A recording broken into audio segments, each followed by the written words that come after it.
اسی طرح گھر میں ابو جی کے ساتھ وہ کھیل رہا تھا. ایک دم سے علی حیدر کو ابو جی نے جھٹک دیا اور والدہ محترمہ سے فرمانے لگے لے جاؤ اس کو اٹھا کے ادھر سے. امی جی نے اس بات کو محسوس کیا کہ ایک دم سے علی کو ڈانٹ دیا اور اس کو لے جاؤ. دوسرے دن ناشتے پہ جب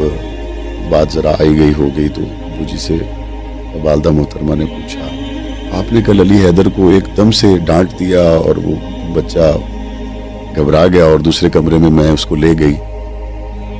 فرمانے لگے کہ اس لمحے اس بچے کی میرے دل میں محبت اتنی آ گئی تھی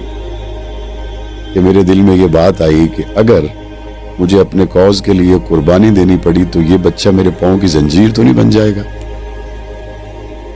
مجھے ایسا لگا کہ اس کی محبت میرے دل میں بہت زیادہ آ گئی ہے. میں نے فوراً تمہیں کہا کہ اس کو اٹھا کے لے جاؤ کیونکہ میرے لیے میرا پروگرام، میرا مقصد، میرا نظریہ وہ اتنا عظیم تر ہے کہ اگر اس کے لیے یہ بچے کی محبت بھی میرے پاؤں کی زنجیر بن سکتی ہے تو میں اس سے زیادہ دیر لاڈ بھی نہیں کر سکتا، میں اس سے زیادہ محبت بھی نہیں کر سکتا جو میرے نظریے کی، راستے کی کوئی رکاوٹ بن سکتی.